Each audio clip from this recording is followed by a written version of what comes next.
sama sekali, itu juga ada.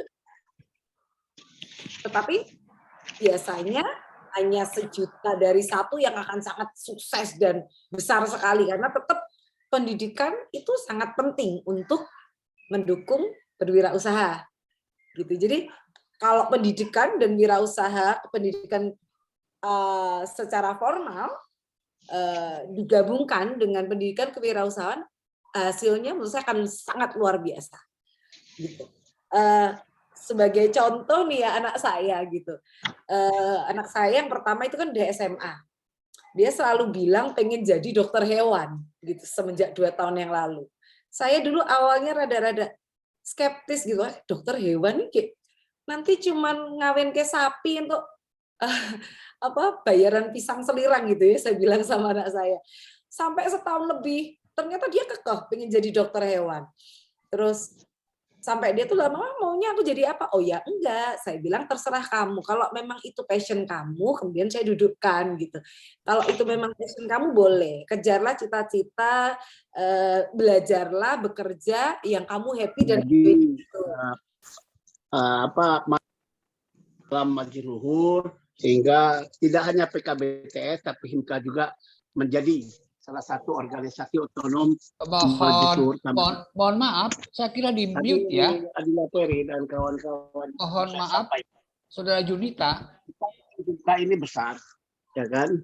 Ingin HIMKA ini begitu hebat. Dan Saudara Junita, saya kira di mute ya. Junita SMA 1. Enggak, Mas. Hostnya bisa mematikan itu loh, Mas. Diklik. 6 orang ini, 7 orang ini. Pertama,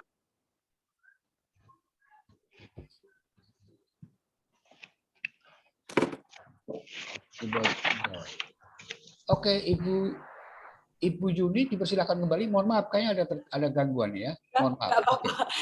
Silakan.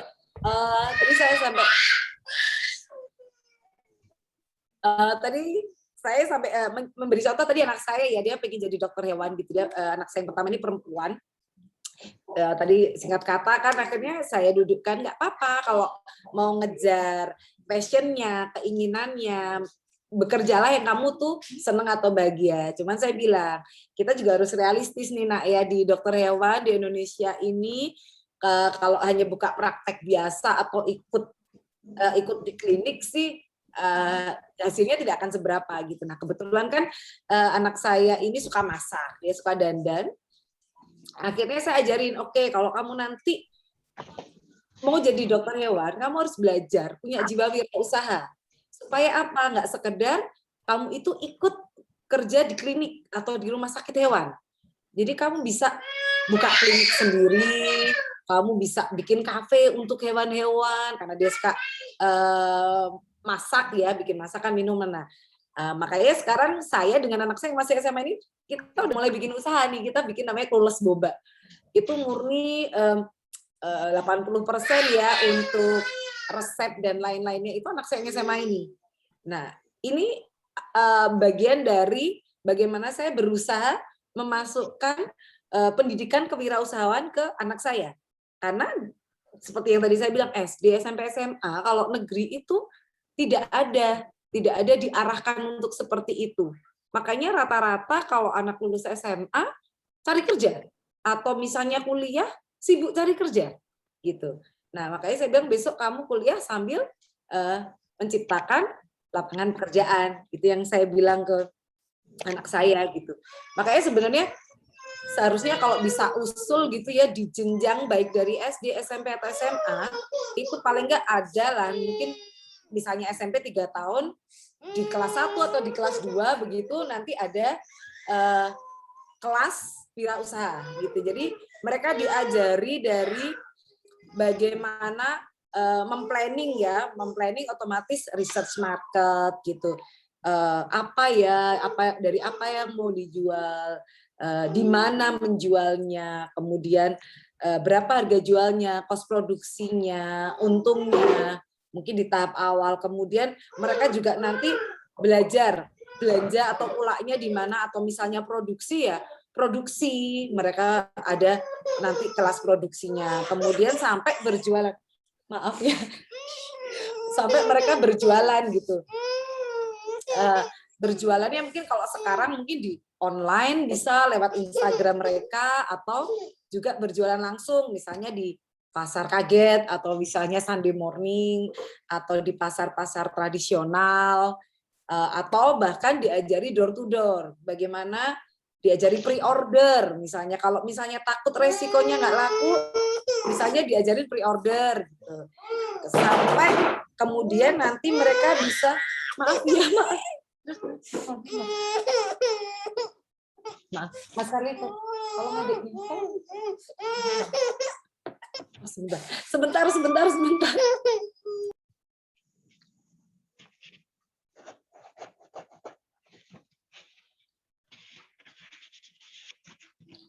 Oke, Ibu Yuni. Maaf sebentar, anak saya Ramal. Gak apa-apa, Oke. sudah. Sudah? Oke, kalau sudah dipersilakan. Kalau saya teruskan sebentar. Oke. Jadi, Silakan Ibu. Jadi anak-anak itu kemudian jadi sampai mereview gitu, apakah jualannya untung atau enggak, kalau gagalnya di mana, kalau berhasilnya di mana. Jadi kita siapkan anak-anak kita ini, atau kita didik mereka untuk mempunyai mental wirausaha gitu ya, seperti berani mengambil resiko, inovatif, jujur, pantang menyerah, dan yang jelas adalah keinginan untuk berprestasi gitu. Kalau mereka punya mental keinginan berprestasi, dia tidak akan hanya sekedar stuck, oh aku jualan segini sudah laku, seperti itu misalnya. Jadi mereka akan terus berinovasi supaya maaf ya Pak, anak saya rewel sekali. Oke, Ibu Yuni, mohon maaf kalau bagaimana kalau Ibu itu di putra Ibu dulu, nanti ada sesi untuk Ibu melanjutkan. Oke? Sudah diam. Oke. Oke, mungkin bisa dengan Mbak Dina dulu ya Pak, maaf. Oke. Maaf sekali. Tidak apa Ibu. Oke, saya kira Ibu Yuni Oktaviani adalah seorang ibu yang sangat hebat dan luar biasa. Hari ini kita saksikan semua perempuan yang luar biasa. Saya kira bisa berbagi, juga bisa menjaga kodratnya sebagai seorang perempuan. Untuk itu saya kira Ibu Yuni menenangkan putranya dulu. Kita bisa berpindah ke narasumber yang lain yang sepertinya sudah siap. Ada Ibu Nina Wijaya. Ibu Nina Wijaya apakah sudah oke? Oke, kita akan mencoba mendengarkan pemaparan Ibu Nina Wijaya. Beliau adalah seorang perempuan yang sangat inovatif saya kira, dan hari ini beliau mempunyai sebuah komunitas yang disebut Ruang Buat, ya Ibu Nina ya. Nah, nanti kita akan dengarkan apa itu Ruang Buat, dan Ibu Nina juga saya kira pernah berkeliling ke berbagai negara. Saya kira itu bisa berbagi untuk kita semua. Dipersilahkan Ibu Nina Wijaya. Terima kasih Pak Aji atas waktunya. Saya minta tolong apakah bisa slide-nya saya dibuka ya dari sana, dari penyelenggara? Oke, sebentar Ibu.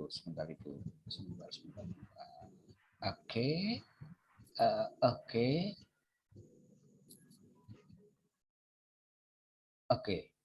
Apakah ini Ibu ya? Oke, siap. Iya. Silakan Ibu. Apa saya bisa bilang next aja gitu ya Pak ya? Oke. Tunggu sebentar, ini saya ada kesulitan sedikit. Oke, nggak apa-apa.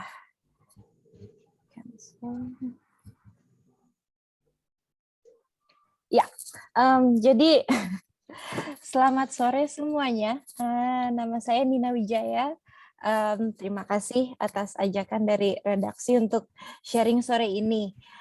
Jadi saya mau bercerita sedikit ya tentang pengalaman dari kewirausahaan saya yang masih menurut saya sangat sedikit sekali, tapi ada beberapa pengalaman yang saya bisa sharing prosesnya seperti apa dan yang proses-proses inilah yang membawa saya sampai ke titik sekarang ini.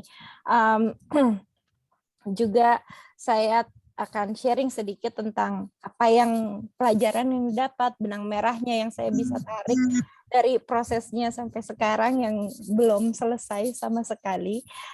Dan di akhir saya juga udah di teaser oleh Mbak Tovi juga, saya mau sharing sedikit tentang proyek baru saya yang di Jogja, tepatnya di Kasongan, yang namanya adalah Ruang Buat.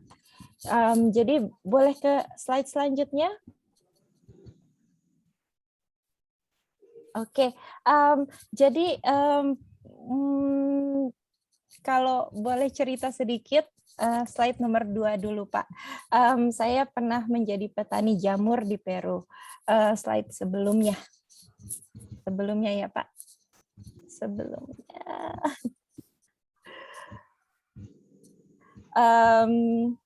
Awalnya dari kegelisahan karena nggak ada di sana itu yang jual jamur seger, yang ada hanya jamur kaleng. Jadi saya memutuskan untuk belajar bikin jamur sendiri.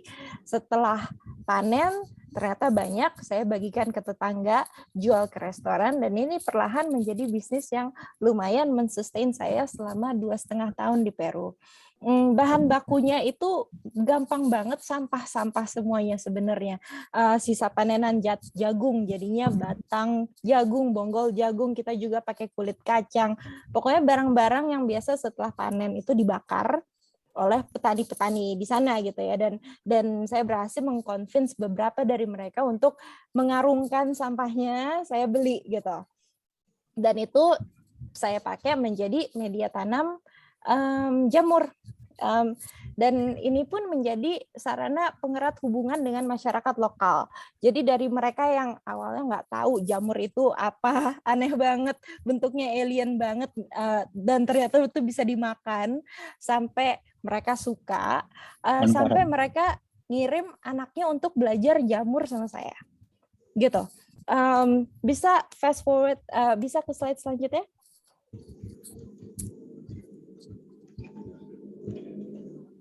Bali? Kalau ada yang bilang halo. Pak Aji, bisa ke slide selanjutnya? Jadi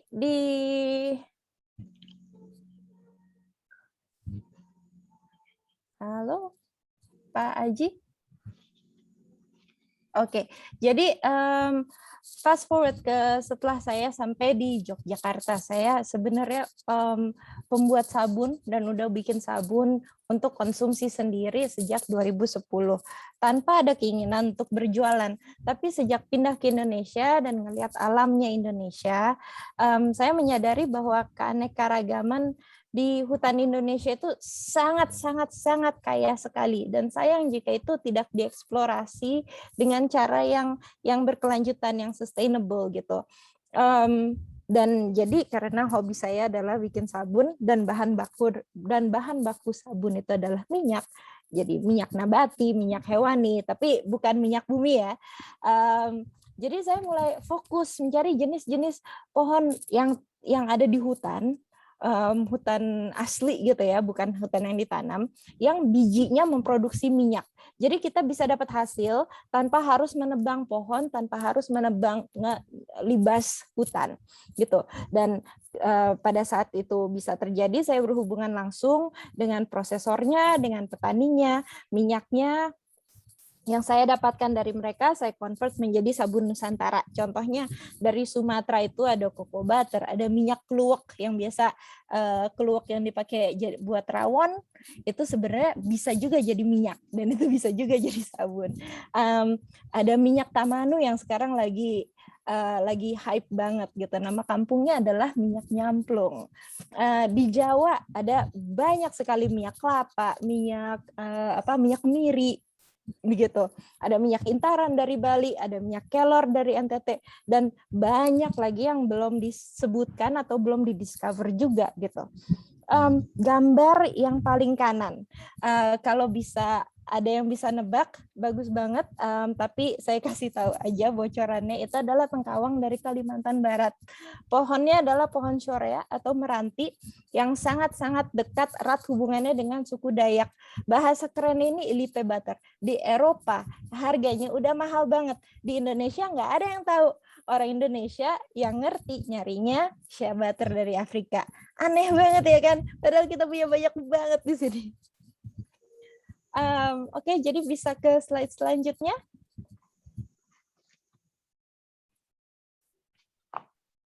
Setelah ini lanjutannya dari si sabun, gara-gara belajar minyak. Jadi saya belajar juga tentang ekosistem hutan dan hubungannya dari situ adalah lebah-lebah hutan. Belajar tentang madu gitu. Ternyata kalau kita beli madu hutan itu praktisnya belum tentu sustainable. Ada petani-petani madu hutan yang sarangnya dipotong semua, jadi lebahnya kehilangan rumah. Juga ternyata malam lebahnya seringkali itu dibiarkan aja di hutan karena dinilai tidak ada harganya. Jadi kita kerjasama dengan satu komunitas penyadap madu di NTT yang mereka sangat care dengan sangat memperhatikan cara proses panennya mereka. Jadi kita ajarkan gimana caranya ngebersihin malamnya. Itu kalau bisa dilihat foto paling kiri itu bonggol-bonggol malamnya baru diperas, ya jadi masih kotor. Lalu itu diproses jadi bersih sampai foto yang paling kanan dicetak kotak-kotak seperti itu. Malamnya pun kita beli dengan harga sesuai dengan yang mereka minta. Kita campur dengan bahan-bahan lain seperti katun, minyak kelapa, dan resin pohon untuk menjadi beeswax wrap, yaitu pelapis makanan pakai ulang. Yang cara kerjanya si wrap ini menjadi lapisan pelindung yang berada di antara kertas dan plastik.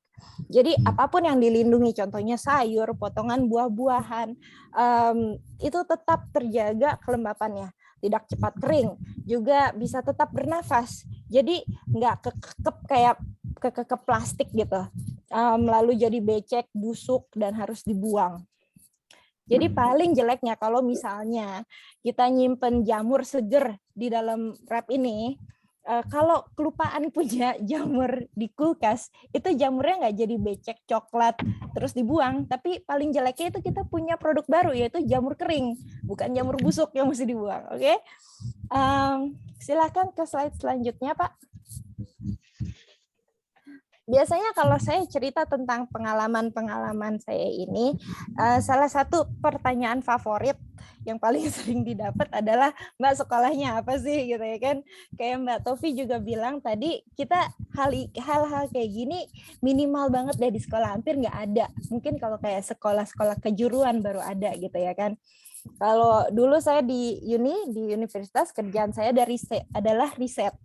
Jadi tool-tool yang saya dapatkan dalam meriset, akhirnya saya aplikasikan ke hal-hal yang menurut saya itu menarik gitu. Hasilnya menjadi produk, itu pun menjadi sebuah byproduct dari hasil proses risetnya saya itu. Karena yang saya temukan lagi setelah itu, ternyata bisa bikin produk aja itu nggak cukup. Jadi wirausaha, berbisnis itu pelajaran-pelajaran lain yang masih banyak. Saya kelasnya masih TK banget, yang saya masih pelajari sampai sekarang, gitu. Bisa lanjut ke selanjutnya, slide selanjutnya. Jadi walau kelihatannya kayaknya nih anak ceplok-ceplok banget sih, milenial banget sih gitu ya kan. Benang merah yang saya bisa tarik itu, jadi saya, anak ini punya ketertarikan akan alam. Dia juga suka melakukan hal-hal, segala hal pakai tangan. Belajar buat saya itu bukan SD, SMP, SMA, kuliah, selesai, terus cari kerja. Belajarnya itu setelah lulus ternyata. Gitu ya kan, bagaimana saya bisa mengaplikasikan tools yang saya dapat dari sekolah untuk hal-hal yang saya tertarik, yang saya punya ketertarikan. Contohnya kalau misalnya kayak kita belajar berhitung di sekolah, itu bukan biar kita bisa menjadi kalkulator yang paling handal gitu. Tapi bagaimana kita bisa mengaplikasikan skill ini menjadi alat bantu dalam contohnya kita memanage uang gitu ya kan. Karena dalam 20 tahun ke depan kita bisa bayangkan semua proses aritmetik, semua proses yang bisa dihitung dan predictable gitu ya, itu udah akan terganti dengan artificial intelligence. Jadi gimana Mbak Tovi juga mengedukasi anaknya, bagaimana kita bisa membawa generasi adik-adik kita untuk tidak kalah dengan robot gitu ya kan. Next slide please. Nah, jadi ini satu lagi yang saya belajar.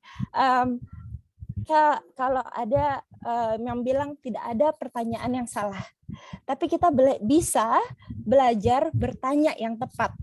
Karena pada saat kita bertanya pertanyaan yang tepat, semua hal, saya yakin semua hal itu bisa menjadi menarik. Yang mesti kita kultivasi itu adalah kreativitas dalam berpikir.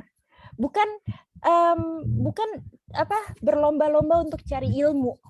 Karena toh nanti ilmunya robot akan lebih jago untuk bisa melakukan gitu. Tapi robot tidak bisa berimajinasi. Robot tidak bisa berkreasi dengan bebas gitu. Slide selanjutnya please. Nah, dari sini lahir mimpi ruang buat yang sekarang ini baru aja mulai terjadi. Ruang buat adalah sebuah belanga untuk rasa, asa, dan karsa manusia. Ruang buat adalah tempat, wadah, titik temu untuk berkreasi dan saling menginspirasi. Ke slide selanjutnya, tolong.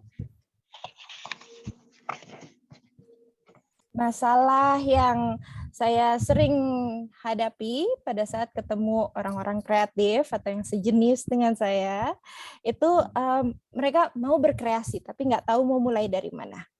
Lalu yang udah kreator nih, kreatif sekali, ya, tapi bosen dengan yang ada, butuh inspirasi, butuh motivasi, butuh sesuatu yang bisa nge-kickstart mereka lagi karena lagi stuck banget gitu. Atau juga pengrajin. Saya banyak ketemu dengan perajin-perajin yang dinilainya itu beda kelasnya dengan seniman. Dinilainya kayak buruh gitu.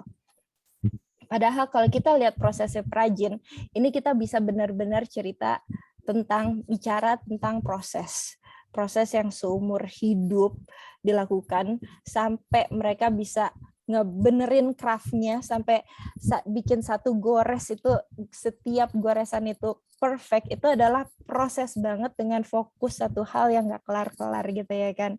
Nah, proses-proses inilah yang kita ingin highlight di ruang buat. Slide selanjutnya please. Ruang buat itu sebenarnya tempat ngopi.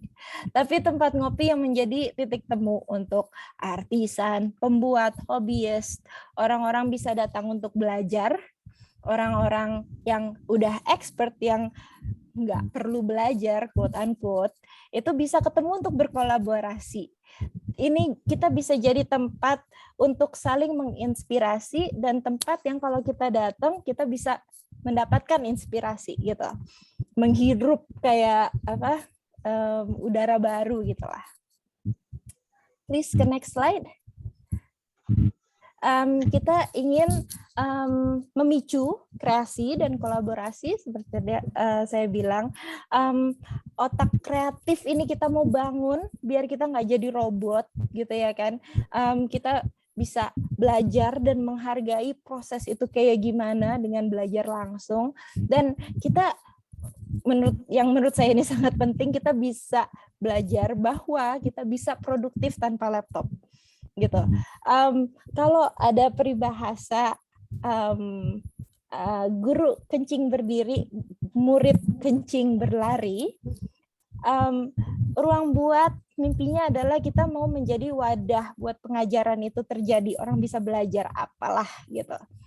Tapi intinya adalah bukan belajar apa yang dipelajari itu terus menjadi master, enggak.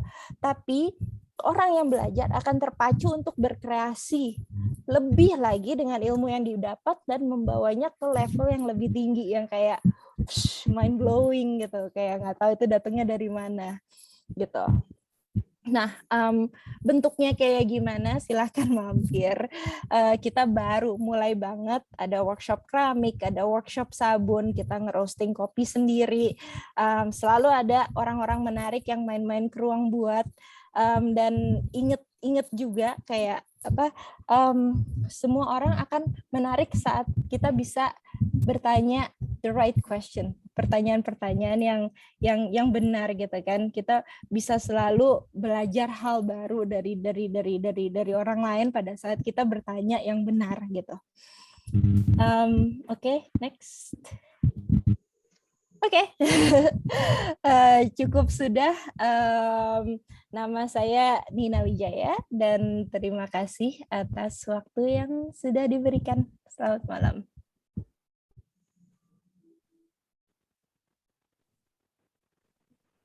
Oke, terima kasih Nina Wijaya. Saya kira sosok perempuan muda yang menginspirasi. Pernah berpergian ke berbagai negara. Basisnya adalah pakar linguistik sebetulnya beliau. Pernah belajar di salah satu universitas di Kanada. Tapi hari ini beliau membuka ruang baru, ruang kreatif yang disebut ruang buat. Kita bisa mampir ke ruang buat, tepatnya di Kasongan, ya Ibu Nina Wijaya atau Mbak Nina Wijaya. Kita bisa berbincang dengan perempuan muda yang luar biasa ini. Mudah-mudahan ini bisa menjadi inspirasi bagi kita semua. Untuk itu dipersilakan Ibu Yuni Lestari, saya kira bisa memandu yang berikutnya. Masih di mute Ibu Yuni. Ya, terima kasih Pak Haji. Tadi luar biasa sekali paparan dari Mbak Nina Wijaya. Mungkin untuk sesi tanya jawab nanti sekalian jadi satu ya Pak Haji ya. Ya, mungkin selanjutnya dengan tadi karena mohon maaf Mbak Tofi, Mbak Yuniane, bisa lanjut sekarang atau mungkin Ya, gitu bisa. ya, baik ya.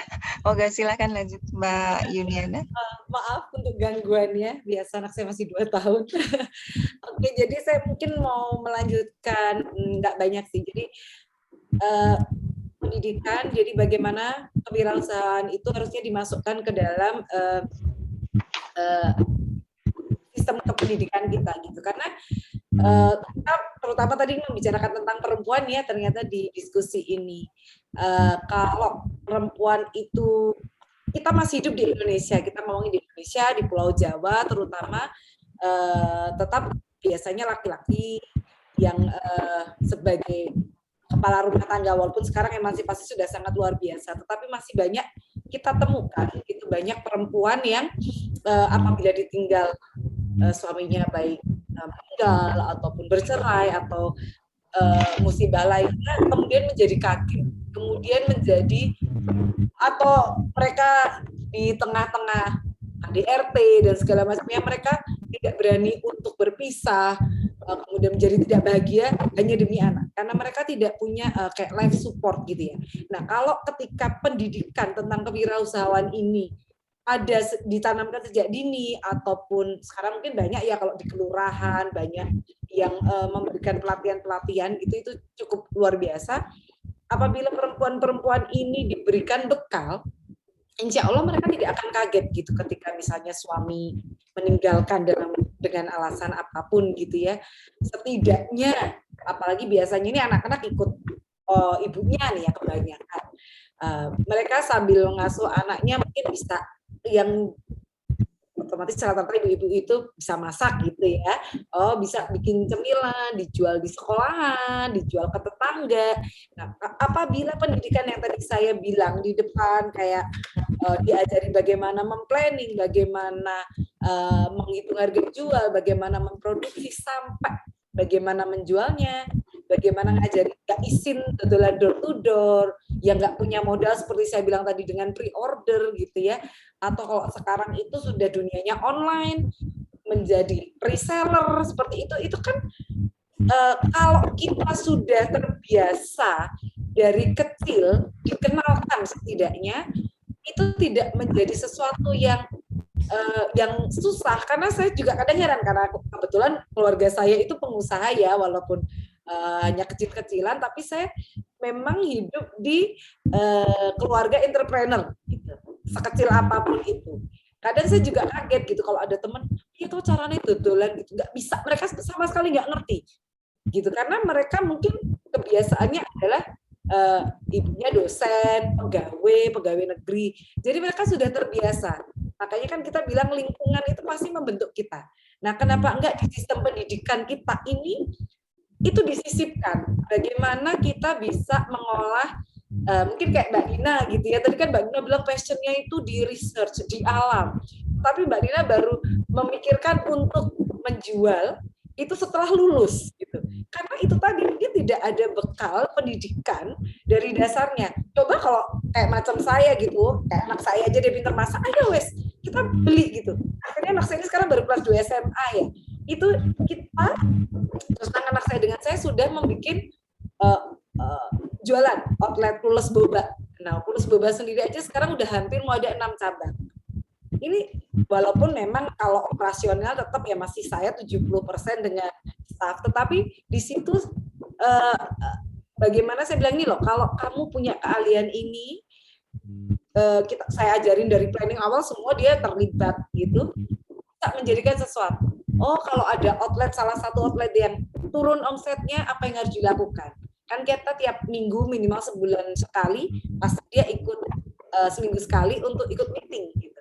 Nah, maksudnya dengan sekolah tadi yang saya bilang ada, misalnya SMP itu 1 tahun lah atau 1 semester pendidikan kewirausahaan, diajarin dari planning sampai hasil sampai review. Misalnya gagalnya di mana, apa yang harus diperbaiki. Jadi anak-anak kita itu sudah terbiasa dengan mental, oh tidak mudah menyerah. Oh kalau tidak laku harus berinovasinya seperti apa. Oh ternyata mencari pangsa pasarnya seperti apa. Karena saya yakin kalau sudah dari kecil itu mindsetnya itu sudah dibentuk, insya Allah itu akan memudahkan. Apalagi otaknya ini kan sudah diisi gitu ya, mindsetnya sudah diisi untuk berwirausaha. Ketika dia dalam posisi terdesak, pasti ini akan keluar gitu. Jadi kenapa pendidikan ini sangat penting sekali. Makanya saya senang sekali kalau di kelurahan itu sebenarnya ada ya, kelurahan atau kecamatan itu pelatihan ini, pelatihan itu. Tetapi memang kadang pelatihan itu kadang terlalu singkat. Satu, terlalu singkat. Kedua, kadang hanya sekedar pelatihan one day atau half day workshop. Jadi menurut saya tidak, kurang.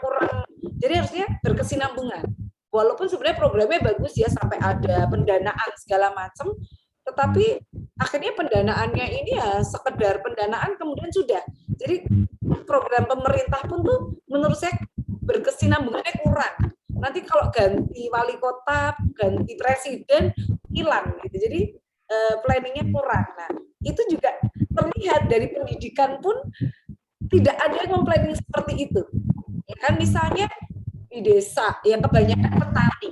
Coba kalau ada pendidikan kewirausahaan, dia dijadikan petani yang hebat. Oke, tanah sawahmu tuh di desamu besar gitu.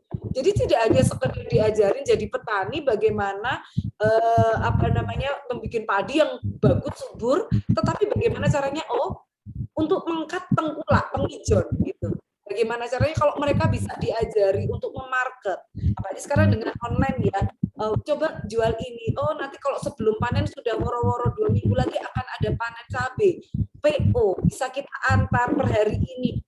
Informasi-informasi atau pendidikan itu ada. Insya Allah semua bidang apapun akan mereka bisa lebih berkembang, bisa lebih sukses gitu. Jadi tidak lagi kita temukan pengangguran gitu. Jadi orang untuk gawean lah, wong aku insinyur kan ada ya kalau nggak salah riset, semakin tinggi pendidikan orang itu semakin banyak pengangguran dari orang yang pendidikannya lebih tinggi. Jadi misalnya aku S1 masa kerja kayak gitu. Atau aku S2 kok masa bayar semini. Nah, karena tidak ada itu tadi yang saya pikir bagaimana aku S2 kok, aku harusnya bisa menciptakan lapangan pekerjaan, ngapain aku ikut orang. Nah, mental mindset seperti ini yang harusnya ada dalam diri orang-orang generasi muda kita ini, karena saya ingat sekali ketika saya memulai usaha saya, ketika dulu saya lulus kuliah, saya sempat bekerja kurang lebih setahun, kemudian saya buka usaha. Yang ada dalam pikiran saya ketika itu, saya bekerja UMR misalnya, 9 to 5. Kalau saya punya anak saya hanya bisa masuk SD Impres, saya merasa pintar. Nah, daripada masuk SD Impres, mending anakku masuk SD Impres tapi saya ngajarin. Udahlah, mending aku bikin usaha. Target saya ketika itu hanya UMR aja deh. Pokoknya target saya dapat pendapatan minimal UMR.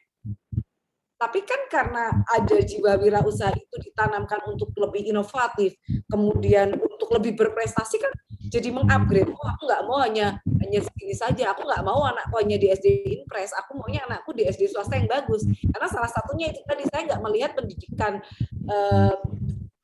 di SD sama kita itu kan hanya akademis sekali ya, nilai. Saya nggak suka. Nah, makanya saya masukkan ke swasta pun saya pikir sekali. Itu kan mahal gitu ya, maksudnya nggak cukup 1 juta sebulan gitu. Nah, motivasi itu yang membuat saya lebih berprestasi. Gitu. Nah, kebayangkan semisal mindset ini kita masukkan ke pendidikan. Gitu. Saya yakin, mungkin saya nggak tahu ya kalau taman siswa, setahu saya pendidikan taman siswa itu sebenarnya hebat sekali. Apalagi untuk anak-anak inklusi dulu di zaman sekolah negeri tidak menerima inklusi, itu saya tahu sendiri yayasan taman siswa itu menerima yang seperti itu, mau baik kaya, miskin, nakal dalam tanda kutip, yayasan taman siswa itu atau sekolah taman siswa itu bisa mengakomodir murid-murid yang seperti ini. Sangat luar biasa sekali. Tapi sayangnya, kembali lagi pendidikan kita itu menilai semuanya hanya dari angka. Jadi anak-anak ini kalau nilainya tinggi luar biasa, nek nilainya songo hebat, nek itu orang. Jadi mungkin kayak Mbak Nina ya, sekolah di Kanada ngajar beda sekali ya Mbak Nina ya, di Indonesia gitu dengan di luar negeri ya. Bagaimana kalau di luar negeri itu benar-benar anak diajarin kreatif. Kalau di sini kan dulu aja apa, sedakap ya linggo, sedakap delok guru gitu, lebih ke satu arah, tidak ada saling komunikasi. Belum lagi dengan budaya Jawa yang karo wong tua salah. Nah, harusnya yang seperti ini yang menurut saya harus diubah gitu. Dan kalau setahu saya taman siswa luar biasa, cuman gimana gitu ya pendidikan di Indonesia dalam seluruhnya global. Karena kita aja, saya ngomongin yang di Pulau Jawa, di Jogja yang kota pendidikan. Ya, saya belum lama ini ke Labuan Bajo. Saya melihat yang saya lewati itu ada puskesmas, kantor kelurahan. Itu sangat sederhana sekali. Saya ingat di Jogja 35 tahun yang lalu aja lebih bagus daripada di Bajo saat ini. Memang ketimpangannya luar biasa. Nah, apalagi kebayang ya kalau pendidikan ini tentang kewirausahaan ini bisa kita sebarkan dari Sabang sampai Merauke. Sudah mereka anak pantai, mereka jualan ikan, misalnya kayak Bu Susi ya, kan dia hebat sekali. Dia akhirnya bisa sampai punya bisnis pesawat karena bagaimana dia mau membawa ikan ini dalam keadaan fresh sehingga harga jualnya lebih tinggi. Nah, kan Bu Susi ini 1 dari 1 juta yang saya tadi bilang. Oke, ada pengusaha yang sukses walaupun dia buta huruf, tapi kan 1 dari 1 juta, 1 of a million. Nah, bagaimana ini kita jadikan 1 of 100 misalnya, atau pendidikan yang kita masukkan. Makanya benar tadi kata Mbak Nina, kalau pendidikan kewirausahaan itu bisa didapatkan dari formal dan non formal. Tapi bagaimana kalau itu dikombin, kan sangat luar biasa sekali. Kalau di luar negeri itu ada ya Mbak ya, kelas, biasanya orang tua murid datang gitu menceritakan profesi mereka. Jadi mengenalkan berbagai macam profesi ke murid-murid yang masih SD sebagai inspirasi. Oh, kalau polisi ngapain? Oh, kalau saya usaha resto gimana? Diajarin. Nah, di sini itu setahu saya yang ada hanya di sekolah swasta. Itu pun juga masih minim. Nah, makanya saya nggak tahu, mungkin nanti Pak Haji atau Mbak Ini kalau bisa lebih cerita tentang taman siswa, karena setahu saya luar biasa. Karena waktunya pendek ya, nanti Mbak Devi belum juga, jadi mungkin nanti kalau ada pertanyaan atau masukan yang lebih lain atau mungkin sanggahan, mungkin bisa melalui host atau melalui chat box. Jadi mungkin kalau saya mau wrap gitu ya, mengapa pendidikan kewirausahaan itu sangat penting? Karena peran yang dimainkan oleh wirausahawan sangat berpengaruh dalam pembangunan ekonomi nasional, mengurangi pengangguran, menciptakan lapangan pekerjaan, kemudian sehingga daya beli masyarakat itu meningkat dan roda ekonomi bergerak. Kenapa itu sangat penting? Contohnya dalam COVID-19 ini aja ketika pandemi terjadi, hancur total sudah. Yang pegawai di PHK, yang pokoknya pengangguran di mana-mana. Tetapi yang kreatif, mereka bisa menciptakan peluang. Jadi malah ada yang memang bisnisnya meningkat. Ada yang kemarin di rumah tangga bapaknya dipecat, suaminya dipecat, di PHK, akhirnya dia malah mengeluarkan sisinya, jualan, alhamdulillah malah bahkan bapaknya nggak perlu kerja lagi, meneruskan bisnis yang dihasilkan dari pandemi. Nah itu lagi, ketika kepepet itu kan akhirnya keluar, mau belajar. Apalagi kalau ini ditanamkan, dimindsetkan dari anak-anak kita semenjak dini. Terima kasih. Kalau nanti ada masukan atau pertanyaan bisa itu. Assalamualaikum warahmatullahi wabarakatuh. Selamat malam. Terima kasih Ibu Juniana Oktoviati. Beliau adalah pemilik dari Zuka Stone Art. Sangat inspiratif. Silahkan Ibu Juni Lestari untuk memanggil narasumber berikutnya. Ya, terima kasih Pak Haji. Narasumber berikutnya adalah Mbak Devi Kusuma Wardani, SEMAKT. Beliau seorang coach artis dan juga perempuan yang sangat luar biasa, memiliki pengalaman organisasi yang sampai di tingkat internasional, dan terakhir beliau adalah menjabat sebagai komisaris PT Business Insight Group dari tahun 2019 sampai dengan saat ini. Karena keterbatasan waktu, langsung saja dengan Mbak Devi Kusuma Wardani 15 menit dari sekarang. Silahkan Mbak Devi. Terima kasih. Melati kuntum tumbuh melata, sayang merebah di pohon cemara. Selamat malam, jumpa lagi dengan saya, Pendidikan Kewirausahaan, topik luar biasa. Assalamualaikum warahmatullahi wabarakatuh, salam sejahtera. Salam buat Bapak Haji Raharjo, Ibu host, ibu-ibu hebat sebagai narasumber. Semangat selalu. Terima kasih kepada Buletin Neng Ning Nung Nang, Mata Air Pekerja Indonesia, dan PSP IKA UNY. Dalam konteks pendidikan dan kewirausahaan, artinya bagaimana korelasi antara kewirausahaan dengan pendidikan. Saya ingin berbagi cerita sedikit ya. Saya juga termasuk orang yang berproses. Seperti tadi dari saya mengamati dari penjelasan Ibu Nina Wijaya ya. Kita berproses. Saya awalnya seorang siswa, hobi menulis, respek ke penelitian, suka tari, suka musik. Saya sekolah siswa di SMA 2 di kelas fisika. Pada waktu itu kemudian masuk kuliah sarjana S1, kemudian magister akuntansi, konsentrasinya akuntansi. Ternyata dalam proses pekerjaan tidak selalu berhubungan dengan pendidikan yang telah saya tekunin. Saya waktu itu ada 15 tahun saya terfokus jadi bintang iklan, menulis, kemudian memegang production house, malah banyak di sinetron dan film. Nah, kemudian saya mulai ditegur oleh papa saya, mana bidang kamu nggak kamu tekunin, kamu kapan mulai menulis untuk akuntansi. Nah, barulah saya tergerak untuk belajar lagi dan akhirnya saya diterima menjadi dosen tetap di salah satu STI di Jakarta. Benang merahnya apa? Nah, jadi sebelum benang merahnya, jadi the real of life, saya seorang anak tunggal, anaknya pegawai negeri, anak di kota kecil. Saya sempat membuka kafe 2 tahun. Mulai menanjak, nggak boleh diterusin sama yang punya, nggak boleh diperpanjang. Lalu usaha, sarang walet pernah berhasil, usaha sapi saya coba, ditipu orang, modal dibawa kabur, dihipnotis lah, kalah, salah tanda tangan, kalah di pengadilan. Aduh, terpuruk sekali pada saat itu. Nah, ini ternyata benang merahnya apa? Selama berproses itu yaitu kerja keras. Disiplin, konsisten, ikhlas, dan selalu sebisa mungkin kita upgrade dan optimis tentunya ya. Sehingga melalui perenungan dan pengalaman saya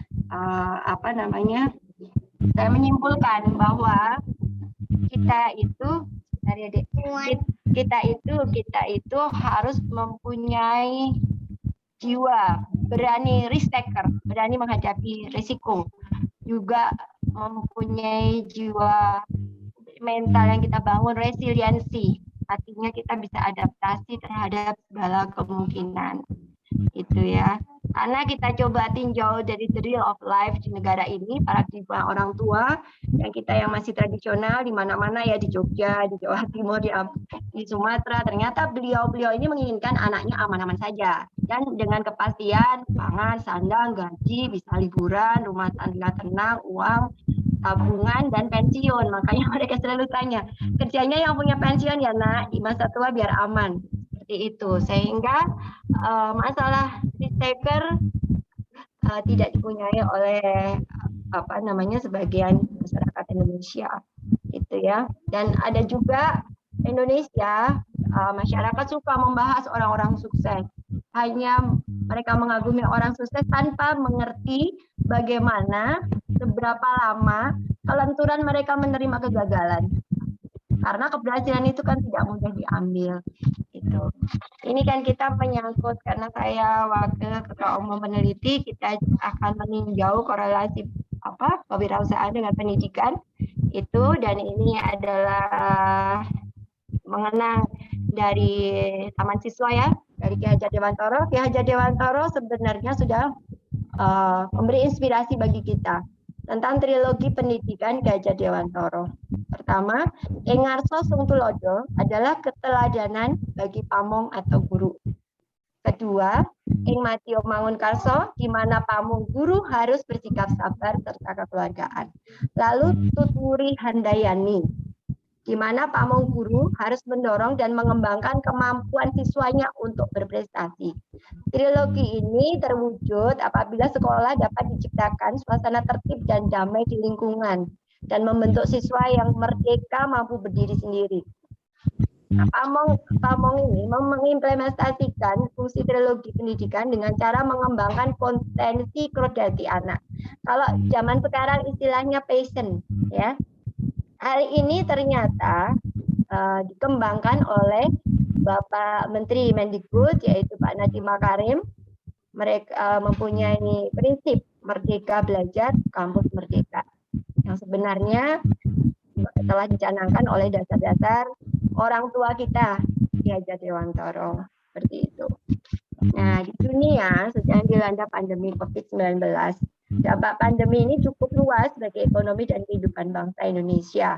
BPS mencatat 2021 pengangguran terbuka mencapai 8,746 juta orang. Berarti meningkat 26,3% dibanding periode tahun lalu. Mayoritas tamatan SMU sebanyak 2,3 juta, SMK 2,1 juta, SLTP 1,5 juta, SD 1,2 juta, sarjana hampir 1 juta, yaitu tepatnya 999.543. Diploma 254.457 orang. Itu ironisnya yang SMA, SMK yang mestinya sudah dipersiapkan langsung bekerja ternyata masih banyak juga yang menganggur. Faktor kedua ke depan ya, negara kita memperoleh bonus demografi ya. Untuk kemanfaatannya harus ada kesiapan adanya sumber daya manusia yang berkualitas, utamanya melalui pendidikan yang berkualitas dan kesehatan. Karena tahun 2030, 2034 jumlah penduduk usia produktif itu 15 tahun sampai 64 tahun lebih besar dibanding yang tidak produktif. Nah, orang yang produktif 15 sampai 64 tahun itu kan kalau makan kan lagi banyak-banyaknya. Kalau orang Jawa bilang semego. Nah, semego ini kalau tidak produktif, tidak bergerak, kan menghabis-habiskan jatah di rumah. Kan seperti itulah ya, bercandanya seperti itu. Sementara penduduk Indonesia ada 272, 229, 372 jiwa ya. Seperti itu. Nah, syarat untuk negara maju itu apabila menurut Menteri BUMN Pak Erick Thohir apabila mencapai 14% gitu ya. Nah, kalau sekarang ini sudah mencapai 3,47 total penduduk. Sementara di Malaysia 4,74, Thailand 4,26, Singapura 8,76. Itu ya. Nah, masih jauh ya untuk negara maju. Makanya kita perlu adanya wirausaha. Kita tingkatkan ada wirausaha ya. Menurut Lai Cheng Tan dari UNESCO, sebagai modal dasarnya adalah pendidikan karakter, yaitu membentuk pola pikir. Pola pikir wirausaha adalah kreativitas, inovatif, adaptif, berani mengambil risiko, dan tetap bangkit walaupun gagal berkali-kali. Tak semua orang bisa jadi orang wira swasta, karena seseorang harus realistis akan kemampuannya. Passion, minat menjadi modal yang kuat. Ataupun gini, ini yang terjadi kan di Indonesia ini juga banyak orang mendapat kesempatan kerja tapi tidak sesuai passion atau minat. Apabila dilanjutkan kita harus memupuk rasa resiliensi tadi, artinya adaptif dan upgrade terhadap apa yang harus kita lakukan untuk menunjang pekerjaan itu, dan perlu juga dukungan orang dekat. Nah, paradigma orang tua yang mengamankan putranya membuat putranya juga tidak risk-taker kan gitu.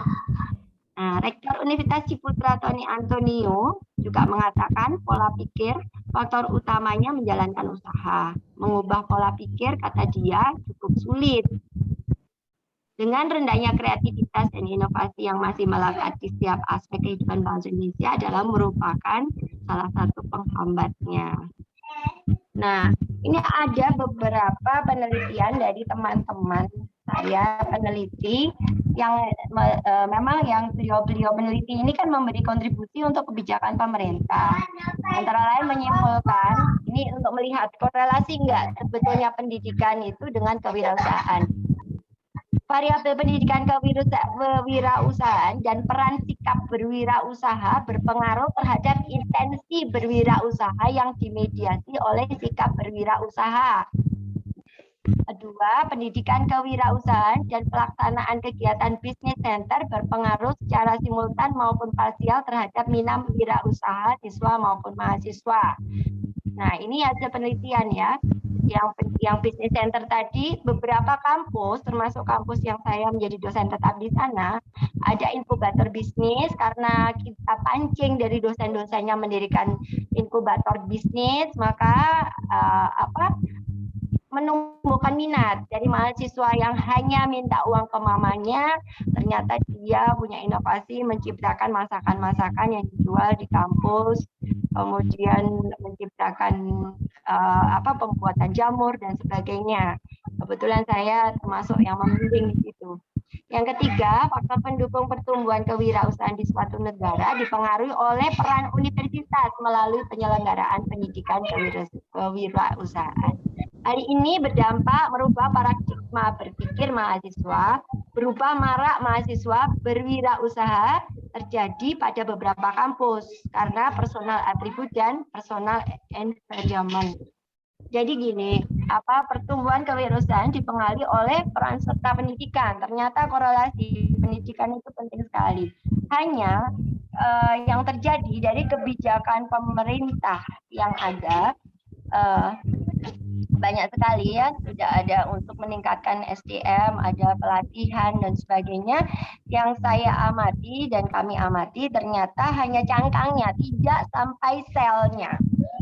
Nah, ini memerlukan apabila kita mengejar menjadi negara maju, kita memerlukan, Rara jangan rame Rara, kita memerlukan adanya coach. Jadi bagaimana orang tua bisa coach ke anaknya coaching, tidak hanya to teach tapi to coach gitu ya. Bagaimana peran dosen maupun peran guru itu juga sekaligus bisa menjadi coach. Artinya harus ada pelatihan untuk guru dan ini untuk di training menjadi coach. Itu kalau ingin berhasil menciptakan wirausaha. Wirausaha itu kan termasuk mentalnya, karakternya, kebiasaannya, attitude-nya kan seperti itu. Jadi kalau tidak hanya cangkangnya saja, sehingga tidak semua orang akan berhasil seperti perjalanan Pak Nadiem Makarim ataupun Ibu Nina ya, Nina Wijaya dan sebagainya tadi ya. Nah, tapi yang terjadi kan bisa tengah-tengah seseorang itu bisa saja tiba-tiba rontok gitu ya. Bisa tiba-tiba itu rontok gitu ya. Rontok tiba-tiba tiba-tiba kalau pernah melihat film Joker ya, saya konsen suka nonton film ya. Film Joker itu tiba-tiba dia ketika ingin mencari uang, dia menjadi pelawak, nggak ada yang ketawa, ditolak. Ketika dia mencari cinta, malah dibully. Kemudian dia mencari orang tuanya, setelah ketemu ternyata anak pungut dan tidak diperhatikan. Nah, dia kehilangan kepastian, mencari uang, kehilangan ekosistem. Jadi dia tidak lagi happy, dia kekurangan, kehilangan, dan tidak pernah. Karena kenapa? 7 kebutuhan dasarnya manusia tidak terpenuhi, seperti itu. Jadi dan ini tidak hanya di film. Film itu kan adalah cermin dari kehidupan nyata. Masyarakat kita banyak yang di tengah-tengah ternyata di PHK karena dia tidak punya persiapan mental, risk taker, berani menghadapi resiko, juga resiliensi adaptasinya terhadap ini tidak kuat, makanya menjadi frustasi. Frustasi takutnya anak-anak kita larinya ke main TikTok, larinya lagi ke selfie, tiap harinya main game, menghabiskan waktu untuk narkoba dan sebagainya. Kita takutnya seperti itu karena ini kewajiban moral kita sebagai orang tua terhadap generasi berikutnya. Jadi seperti itu.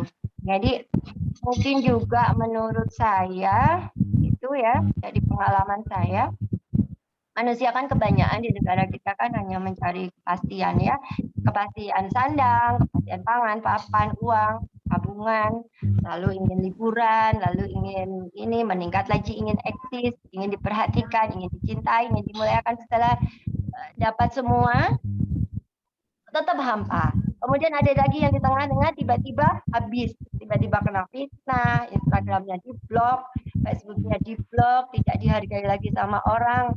Nah, seperti ini mungkin jadi frustasi, banyak yang terjadi seperti ini. Tapi kalau misalnya kita memulai dari Grand Why, tidak what saja yang kita mindset kita tidak what saja, tapi why, Grand Why. Kita mempunyai Grand Why, punya impian besar, mengerti tentang kita itu siapa. Kita itu hanya seorang hamba, ditugaskan turun ke dunia untuk melaksanakan tugas, untuk beribadah, untuk mengabdi, untuk menjalankan takdir kita dengan penuh ikhlas, artinya bahagia. Kalau kita memulainya dari mega thinking lah ya, bukan sekedar materi, siapa saya, tugas turun ke dunia apa, tujuan hidup kita apa, baru kemudian kita dengan demikian kita akan mempunyai rasa kontribusi yang besar terhadap permasalahan dunia, permasalahan negara, permasalahan masyarakat, kita turut serta. Seperti ini juga menjadi entrepreneur, ini menjadi peluang entrepreneur. Misalnya COVID, tiba-tiba misalnya di antara kita menemukan ramuannya yang tepat, kemudian laku. Nah, itu kan meningkatkan income juga kan. Artinya saat ini kan permasalahannya COVID. Seperti itu. Jadi apabila kita, pengalaman saya itu akhirnya menggambarkan bahwa pengalaman pahit, pengalaman gagal, pengalaman sibuk, pengalaman tidak sesuai dengan pendidikan, itu membuat saya akhirnya bisa memilih, kemudian menentukan sikap bahwa kita sebaiknya tidak berpatokan pada kepastian, tapi kita mulai dari tetapkan tujuan hidup kita apa dan sebagainya, kontribusi, perkembangan nanti, cinta, relasi, eksistensi, kemudian menghadapi tantangan. Nah, itu semuanya nanti akan mengikuti sendiri seperti itu.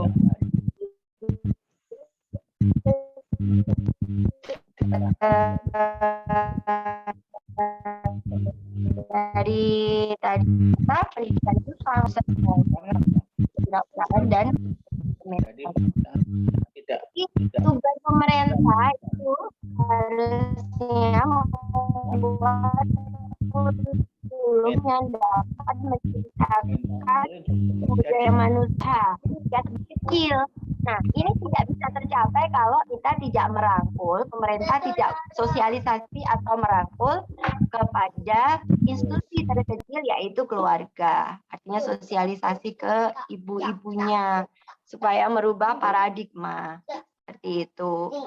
Jadi kebijakan Kemendikti mulai dari kuliah kewirausahaan, magang kewirausahaan, kuliah kerja usaha, konsultasi bisnis dan penempatan kerja, lalu inkubator wirausaha baru, kemudian dilanjutkan dengan program kreativitas mahasiswa, memfasilitasi mahasiswa untuk berkreasi dalam berbagai bidang, meliputi bidang penelitian, pengabdian kepada masyarakat, penerapan teknologi, artikel ilmiah, gagasan tertulis, karsa cipta, dan kewirausahaan.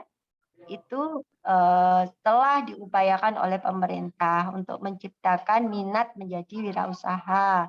Persoalan yang muncul adalah gerakan pendidikan kewirausahaan di perguruan tinggi yang telah dilakukan ternyata belum memberikan hasil seperti yang diharapkan. Yaitu hanya cangkangnya, tidak sampai sel, karena harus bersama-sama dengan masyarakat, dengan keluarga, bersama-sama untuk membentuk mental wirausaha berkelanjutan, berkesinambungan, dan bersinergi, artinya match ya, link and match seperti itu. Jadi gitu kesimpulannya ya, perlulah uluran tangan pemerintah berupa stimulus ya, mudahnya perizinan, kredit dengan prosedur yang mudah, bunga murah, insentif pajak, dan iklim yang sehat bagi perkembangan dunia usaha. Nah, kalau saya ini kan pernah menekuni di industri kreatif ya. Industri kreatif juga bisa menjadi alternatif ya, karena Indonesia terdiri dari 34 provinsi ya, dengan berbagai budaya, dengan berbagai hasil, ada tenun, ada batik, ada lukisan, ada musik, ada tarian yang berbeda-beda. Nah, ini apabila pemerintah mendukung industri kreatif, perlu dibuatkan ekosistem, adanya kolaborasi sehingga membuat value added. Nah, ini mungkin bisa seperti Korea. Saat Korea Selatan waktu itu mengatasi, tahun 97 itu kan mengatasi moneter ya. Moneter itu presidennya langsung mencanangkan program meminjam uang ke IMF, kemudian untuk pengembaliannya dia berpatok pada industri kreatif dan bersukses gitu. Nah, ini yang kita pikirkan dari teman-teman. Bentar, Dek, jangan rame, Dek. Jangan rame. Sana ke depan. Nah, yang kita pikirkan itu, maaf ya, ini anak saya 3 tahun sudah di depan malah ke belakang. Nah, ini yang kita pikirkan itu bagaimana supaya bagaimana caranya supaya orang-orang kreatif ini kan menjadi alternatif untuk alternatif lapangan pekerjaan ini. Bagaimana pemerintah bisa mendukung adanya ini kan tidak bisa kita orang kreatif ketemu orang kreatif ya, oh punyamu kurang begini, oh punyamu sudah bagus, oh indah ya, hanya begitu aja. Perlu manajemen, perlu banker, perlu investor. Nah, seperti itulah perlunya Mbak Devi, maaf Mbak Devi, waktunya kurang 2 menitnya. Oh iya. Ya. kesimpulannya, seneng ini coba di sini jadi banyak ngomongnya. Nah, jadi mengatasi kesimpulannya aja ya. Mengatasi pengangguran, kemiskinan, dan memanfaatkan bonus demografi harus dipersiapkan dengan sungguh-sungguh. Langkah yang dapat ditempuh melalui peningkatan peran pendidikan dari TK, SD, sekolah menengah, perguruan tinggi dalam membentuk mental kewirausahaan dan mencetak wirausahaan menjadi pertimbangan untuk realisasinya. Dengan langkah ini diharapkan para lulusan tidak hanya menjadi pencari kerja, melainkan dapat menjadi SDM yang mampu menyediakan lapangan kerja bagi orang lain. Jadi harus ada kesinambungan berkelanjutan antara institusi terkecil, keluarga tadi, masyarakat, dan pemerintah. Begitulah doa saya kepada Indonesia ini, semoga bisa lebih dari 14% wirausahanya. Amin. Sudah Bu, terima kasih. Wassalamualaikum warahmatullahi wabarakatuh. Waalaikumsalam warahmatullahi wabarakatuh. Terima kasih Mbak Devi, paparannya sangat luar biasa. Dan ternyata kewirausahaan itu tidak hanya cukup dalam ranah kognitif saja, namun juga dibutuhkan pengalaman, kemudian dukungan lingkungan, sehingga akan menciptakan kreator-kreator karena wirausahaan itu nantinya akan menghadapi bagaimana meminimalisir resiko yang ada. Nah, selanjutnya sesi tanya jawab saya kembalikan kepada Pak Aji. Monggo Pak Aji, silakan. Baik, dipersilahkan kepada para tamu undangan yang mau bertanya. Ada yang mau bertanya? Tamu undangan dipersilahkan. Boleh saya bertanya, Pak? Oh, silakan. Dari mana, Bapak? Saya Agung Budiarto, Pak. Kebetulan tinggal di Bekasi. Oh, dipersilakan, Pak Agung. Ya, gini Pak. Tadi saya mendengar kata-kata resilient ya. Resilient itu kalau udah bilang ketangguhan atau bisa mampu adaptasi. Di mana resilient itu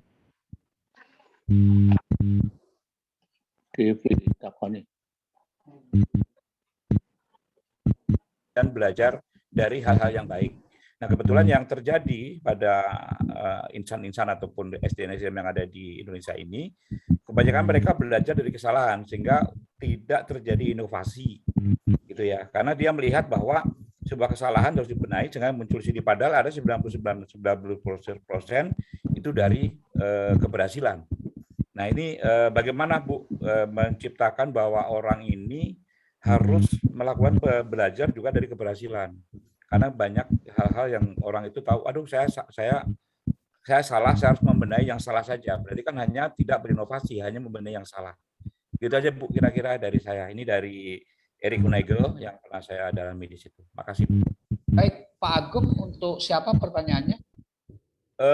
Untuk Ibu Devi boleh lah. Tadi yang kayaknya yang bicara resilient kan Ibu Devi ya. Lebih banyak ke resilient ya. Silakan gitu. Ibu Devi. Jadi resiliensi itu intinya ya kemampuan adaptasi yang tinggi dan luas saat dihadapkan pada tekanan internal maupun eksternal, seperti itu. Jadi untuk mengatasi itu Pak, untuk bisa adaptasi itu baiknya ada coach dari, jadi coaching gitu ya. Coach itu tadilah membutuhkan guru. Indonesia ini yang belum dilakukan adalah kecuali ya sekolah-sekolah swasta biasanya ada beberapa yang maju itu memang ada pelatihan kewirausahaan, pelatihan dari mulai SD, SMP, SMA itu ada. Tapi kalau sekolah negeri itu masih subsidi tadi, masih hanya sekedar mengajar seperti tradisional yang lalu. Kalau misalnya peran serta pendidik ataupun ibu ayah di rumah itu menjadi coach, otomatis anak-anak ini lebih tough ya, lebih struggle. Nah, untuk mengatasi apabila mereka gagal dan sebagainya, untuk bisa menjalankan resiliensi itu, kita sebaiknya mendukung mereka untuk merubah ekspektasi. Harapan untuk eksis diganti untuk apresiasi, itu lebih berbahagia ya. Jadi bagaimana kita kita dalam kehidupan kita itu kita mengganti mindset, artinya mengapresiasikan apa yang kita miliki untuk berguna untuk orang lain. Jadi kita mengerti tujuan hidup kita itu untuk membuat kita resiliensi tadi, jadi tough, merubah arti. Jadi saya tekankan lagi, merubah ekspektasi harapan untuk eksis. Kalau tidak eksis nanti akhirnya frustasi. Nah, jadi ini tujuan hidupnya dan mindsetnya yang harus dirubah. Begitu, Pak. Terima kasih. Baik, Ibu Devi, saya kira sudah menjawab dari Pak Agung. Sekarang ada Pak Bayu Aryawan. Dipersilakan Pak Bayu. Pak Bayu. Ya, terima kasih Pak Haji yang telah memberikan kesempatan kepada Bayu untuk menyampaikan. Salam kenal, assalamualaikum dan selamat pagi. Selamat pagi karena semangat dari tadi pagi. Saya Bayu Aryawan, mahasiswa S2 Peternakan, program Pasca Sarjana Universitas Halu Oleo Kendari, Sulawesi Tenggara.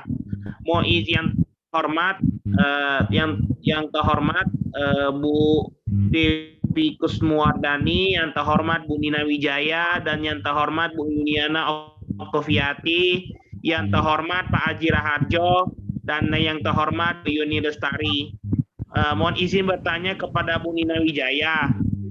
Bayu memiliki keterbatasan dari waktu S1 itu dari semester 3, karena semester 3 awal aktif sampai sekarang itu pada pengalaman untuk membentuk kewirausahaan itu explore ke beberapa tempat begitu yang sebenarnya ini memiliki daya saing, tetapi Bayu rencana ingin membuat produk baru yang belum memiliki saingan apapun dengan usaha lain. Ya, karena apa? Karena Bayu itu kendala pada biaya transportasi, di mana Bayu harus menggunakan motor ojek yang kalau misalkan Bayu jalan-jalan, mohon maaf, kebetulan dari Sulawesi Tenggara, mungkin siapa tahu Bu Nina pernah ke Sulawesi Tenggara, salah satunya mungkin pernah tahu tentang di UEPA itu ada pantai yang indah sekali. Itu dari Kendari ke Konawe Selatan itu 200.000 pulang bolak-balik. Nah, selain itu juga ke Konawe juga sama. Ya, karena dekat-dekat kan, tapi sebenarnya jauh. Ya, dan biaya orang tua itu masih tergantung pada biaya orang tua. Sehingga itu membatasi aktivitas untuk membuat ide baru. Pertanyaannya bagaimana cara mengatasi itu walaupun hanya bisa searching insight-nya itu melalui media video atau news. Syukron wa jazakumullahu khair. Wassalamualaikum warahmatullahi wabarakatuh. Baik, silakan Ibu Nina. Sebenarnya Oke. Terima kasih Mas Bayu atas pertanyaannya ya. Kebetulan saya belum nyampe nih ke Sulawesi. Mohon maaf Bu Nina, labengki. Bayu lupa terus. Iya. Kebetulan belum nyampe nih ke sana. Tapinya semoga satu hari. Jadi pertanyaannya kalau saya boleh rephrase ya, bagaimana kalau terbentur dengan biaya, gitu ya kan? Bagaimana cari ide yang terbentur dengan biaya gitu? Yang mungkin yang saya expert dari sini. Jalan-jalan begitu baru tidak tergantung pada tidak tergantung pada orang tua, tergantung pada orang tua, sehingga kita harus searching insight-nya itu melalui media video atau news. Iya. Jadi mungkin saya bukan expertnya wirausaha karena belum untuk dibilang sebagai wirausaha yang sukses saya enggak sama sekali. Tapi bahwa saya punya pengalaman mengkonvert hal-hal yang dibilangnya itu adalah sampah menjadi sesuatu yang berharga itu iya gitu. Kalau kamu bayangin dari cerita tadi itu misalnya bikin jamur, itu tuh bahan bakunya adalah sampah-sampah semua, bekas-bekas panenan, batang, apa segala macam bonggol jagung, segala macam kayak gitu tuh hal-hal yang nggak ada harganya. Orang ngelihat nggak ada harganya. Dan kalau misalnya saya ngumpulin gratis, itu pun bisa, awal-awalnya ngumpulin gratis. Petani-petaninya begitu ngelihat, oh ternyata jamurnya dijual sama nih orang, dia ngecas gitu ya kan. Jadi saya mulai bayar itu batang-batang jagung, tapi awal-awalnya enggak, ambil aja, karungin aja sendiri kayak gitu. Nah, jadi ini memang ada sesuatu di mana kalau kamu ngelihat ada peribahasa one man's trash is another man's treasure, gitu ya kan. Sampahnya satu orang itu bisa menjadi pundi-pundi uangnya orang lain gitu. Jadi gimana ya, bisa lihat opportunity dari situ, dan beneran banyak yang nggak perlu dengan uang juga, dan Indonesia ini sangat kaya juga ya dengan opportunity yang belum tersentuh sama sekali. Ya Bu, terima kasih Bu. Nah, mohon izin Bu, tadi Bayu sempat bilang menyatakan tongkol jagung. Tongkol jagung ini yang dijual memang digunakan sebagai bahan pakan ternak, itu biasa digunakan dalam bentuk pelet atau mungkin bisa dalam bentuk bijian. Tetapi sekarang ini pemerintah malah memihak masalah peternak ini. Kebetulan Bayu dari Fakultas Peternakan, sekarang S2 PP Peternakan. Itu berpihak integrator yang tidak memiliki prinsip untuk adil kepada petani sama dengan peternak pembiayaan. Sekarang ini sudah melonjak ke harga sekitar mungkin 5.000 atau 10.000 lah, atau sekitar 5.000 10.000. Itu membuat masyarakat resah. Jadi para petani, para peternak meminta ke Pak Jokowi, Joko Widodo untuk segera membentuk perpres mengenai keadilan integrator UMKM antara rakyat dengan peternak ini. Mohon maaf suaranya nggak putus-putus ya. Iya, maaf banget saya nggak follow yang bagian terakhirnya ini. Kalau misalnya ada yang, saya nggak tahu ini koneksi saya atau koneksinya Bayu ya. Pengalaman. Iya, karena kalau misalnya bisa dirangkum, sorry Bayu, kalau misalnya pertanyaannya bisa dirangkum aja begitu. Oh ya, jadi intinya itu, ya kalau enggak, ini hanya sanggahan saja. Jadi intinya itu kalau petani jagung tongkol itu bisa digunakan untuk pakan ternak, tapi ya intinya saat ini walaupun harganya murah, tetapi kontroversi mulai bermunculan apabila berkaitan dengan biaya seperti itu, Bu. Iya. Oke. Itu saja, Bu. Oke, sepertinya ada permasalahan koneksi ya. Suaranya terputus-putus memang. Mungkin ada Pak Sarwanto mau bertanya, silahkan. Baik, selamat malam semuanya. Salam sehat untuk para narasumber dan juga terima kasih Mas Haji. Perkenalkan saya Sarwanto, konten kreator YouTube ya. Jadi menurut saya, pandangan saya untuk masa pandemi ini justru bisa melahirkan orang-orang kreatif ya, termasuk di bidang usaha, karena ini temanya pendidikan dan wirausaha. Pengamatan saya banyak sekali kita temukan anak-anak kita justru luar biasa selama pandemi ini. Seperti di Solo ada anak SMP menjadi supawan ya, dengan memanfaatkan sosial media yang ada. Jadi non sewu tadi itu dari STIE ya, yang TikTok misalkan dipandang kurang positif, itu saya kira tergantung kita ya. Banyak juga yang berbisnis lewat TikTok, kemudian melakukan share-share pakiat di TikTok juga luar biasa. Jadi satu pertanyaan saya, setelah anak-anak kita, anak-anak muda kreatif yang dipantik oleh pandemi ini, kemudian setelah pasca pandemi ya, masa endemi ini kira-kira bagaimana yang akan terjadi kaitannya dengan dunia pendidikan kita yang mohon maaf kadang-kadang tidak bisa memantik orang untuk untuk menjadi kreatif ya dalam bidang wirausaha. Nah, saya minta pandangan dari para narasumber, kira-kira gambaran kita ke depan atau proyeksi kita ke depan di dunia akademik itu mampu enggak melanjutkan anak-anak kita yang selama 2 tahun terakhir ini yang sejatinya justru malah lebih kreatif dibanding hanya menggantungkan dunia pendidikan yang ada waktu itu. Salah satu contoh, banyak pelatihan, karena saya dulu juga pernah di Karang Taruna, pelatihan yang mestinya 3 hari hanya disingkat 1 hari ya. Kemudian yang 2 hari cukup tanda tangan. Ibu tadi juga menyinggung tidak ada kelanjutan, ya memang tidak ada kelanjutan karena selama ini yang saya pahami hanya semacam proyek ya.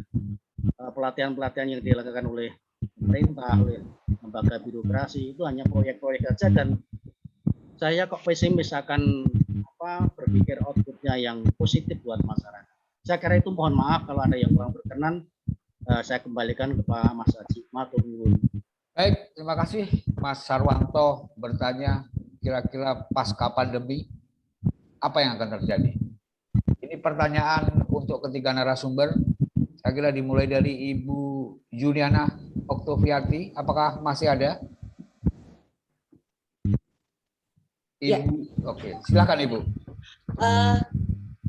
Jadi sepertinya Pak Sarwanto lebih banyak memberikan input ya. Jadi kalau menurut saya memang dibutuhkan revolusi pendidikan ya. Karena contohnya aja anak saya yang SMA ini ada 17 mata pelajaran. Gitu. Seperti misalnya pendidikan olahraga, padahal 1,5 tahun terakhir ini Zoom, gitu ya, dan itu tidak dikurangi mata pelajarannya. Maksud saya seharusnya sistem pendidikan kita ini mata pelajarannya dikurangi, atau mungkin mulai SMA itu udah dibikin semi kayak di kuliah. Jadi misalnya mata pelajaran tertentu itu hanya di kelas 1 saja, di kelas 2 saja gitu. Jadi supaya akan lebih fokus kepada anak ini maunya apa gitu. Apalagi sekarang ini lebih susah lagi. Anak SMP masuk SMA itu sudah harus memilih IPA atau IPS. Saya aja dulu SMA kelas 3 bingung, oke deh saya masuk IPA karena yang keren nih, kalau pinter tuh masuknya IPA gitu. Well, ketika saya lulus saya nggak ngerti loh mau daftar apa. Bahkan saya belajar sampai SMA pun tidak ada yang memberikan masukan mau menjadi apa. Dulu kerennya kalau pinter ya jadi dokter gitu ya. Jadi saya pengen ya daftar dokter, tapi setelah saya pikir jadi saya sebenarnya kedokteran dan ekonomi. Karena saya pikir kalau kedokteran saya nggak keterima, udah deh usaha aja. Kebetulan karena tadi ada yang bilang nature dan nurture saya secara tidak langsung adalah wirausaha. Saya pikir at least nanti kalau saya masuk ekonomi, kalau aku jadi pengusaha pasti membantu usaha saya. Seperti itu. Jadi ya memang kalau menurut saya ya solusinya harus ada revolusi pendidikan dari dasar. Tidak hanya di, mungkin tadi disinggung Mbak Devi bilang Pak Nadiem, Menteri kita udah mulai bikin kampus merdeka gitu ya, itu luar biasa, tapi pendidikan yang terpenting itu ada di dasarnya, dari SD-nya gitu. Makanya kalau saya, anak saya PAUD TK itu saya spend uang lebih banyak supaya mendapatkan golden age-nya pendidikannya, yang supaya mindset mereka diisi berbagai macam inisiatif. Itu sih kalau dari saya. Pak Haji, mungkin Mbak Nina atau Mbak Devi mau menambahi untuk ini. Baik, terima kasih. Ibu Nina, dipersilahkan. Kalau masalah menjadi orang tua mungkin saya bukan expertnya ya, tapi yang bisa saya lihat pandemi ini memang ngasih lihat gitu kan, yang sistem yang bobrok itu menjadi 10 kali kelihatan bobroknya gitu. Dan ini terutama di masalah pendidikan anak-anak gitu, dan ya kelihatan banget dari yang kayak anak-anak itu kelas online itu nggak efektif, anak-anak cuman jadi zombie aja di depan laptop gitu, nggak masuk apa-apa mereka terus. Dan saya ngalamin ini dari temennya anak-anak, anaknya teman-teman gitu ya kan, yang bahwa mereka semua tahun lalu dilulusin, jadi perhatian sama sekolah, nggak perhatian sama sekolah pun sama kok hasilnya gitu ya kan. Jadi ngapain perhatian juga. Dan yang saya lihat juga banyak orang tua yang menyadari bahwa memang orang tua itu memang harus lebih banyak involve dari tentang edukasinya si anak-anak gitu ya. Nggak semuanya itu diserahkan ke bapak ibu guru, itu kerjaannya mereka gitu. Dan orang tua yang involve itu saya lihat banyak teman-teman saya yang lebih terbuka gitu ya, baiknya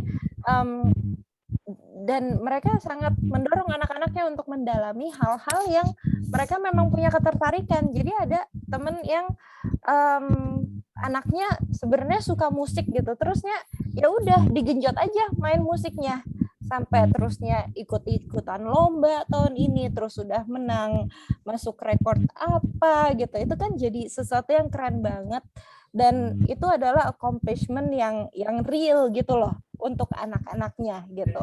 Ada anak yang Pak, aku nggak mau lanjut SMP dulu, jangan didaftarin gitu, aku mau coba usaha bikin burger.